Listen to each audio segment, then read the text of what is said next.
phase of the African Union drawdown. This period will be especially important given the ongoing hostilities in the region, including instability in Sudan and the persistent threat of al-Shabaab. I've been encouraged to hear of the continued success of the current phase of the Somali-led operation against al-Shabaab in central Somalia. Our cooperation on these operations is crucial, and we stand ready as your partner as you defend yourselves against these dangerous and violent forces. And our security cooperation is vital in other areas too.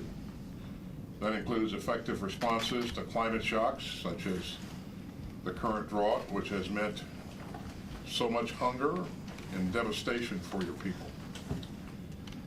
Mr. President, I also appreciate the transparency of your security initiatives and the inclusion of key international partners in the planning of the Somali-led transition as we look to 2025 and beyond. I remain grateful for the willingness of your government and your people to host our forces in Somalia. Mr. President, let me thank you again for your administration's leadership to drive progress on these key security issues. Again, it's great to have you here. Thanks for making the trip, and I look forward to today's discussion. Over to you, sir. Thank you. Thank you very much, Mr. Secretary. For me, it's a great pleasure and honor to visit here again, and thank you very much for giving us this opportunity to come and share with you about the situation in Somalia. Mr. Secretary, as you are aware, Somalia has been in a very unique situation for the last 3 decades.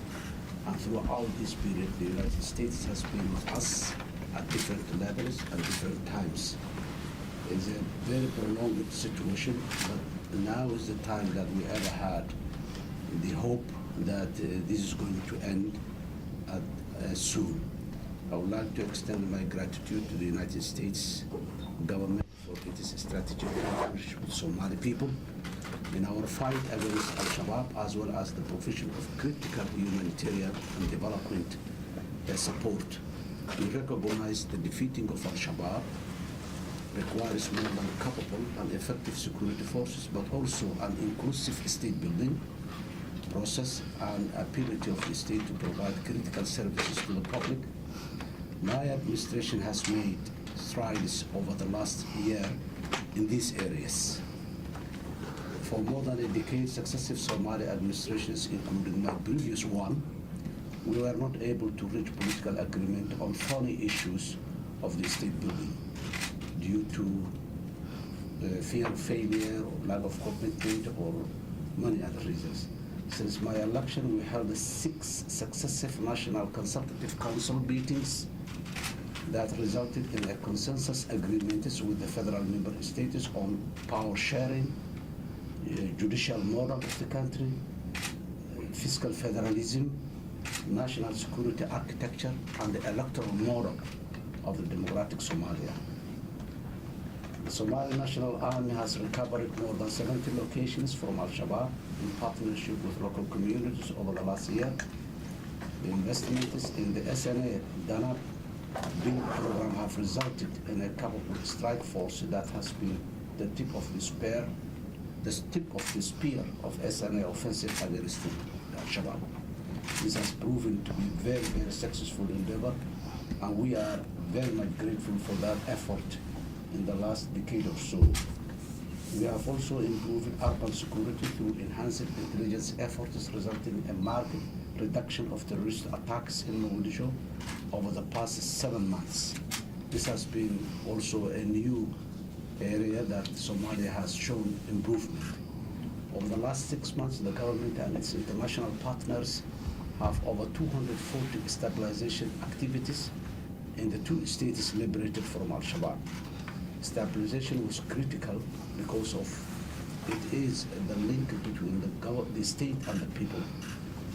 We've liberated people who has been denied access of any public service for more than 2 decades. So the Operation Black Lion is the second phase of the war we are with al-Shabaab. The multinational forces that Lloyd, key planning and operational experts that are currently positioned at the Joint Coordination Command in Mogadishu. So we're planning together. Your team in the ground are also aware of that, and they have been invited a number of times in that headquarters, in that center of coordination. Of course, slight setbacks has been experienced due to rainy seasons and due to rainy seasons mainly. We have advanced security sector reform through the establishment of active interagency task force that is developing sustainability and affordability models for financing of our national security forces in the future. Our midterm fiscal policy goal is for our current costs to be covered by our domestic revenue by 2027. Security sector expenditure makes up to substantial portion of them. Mr. Secretary, Somalia has been in a unique situation, as I said earlier, and we are again and again very much grateful for the support provided by the United States.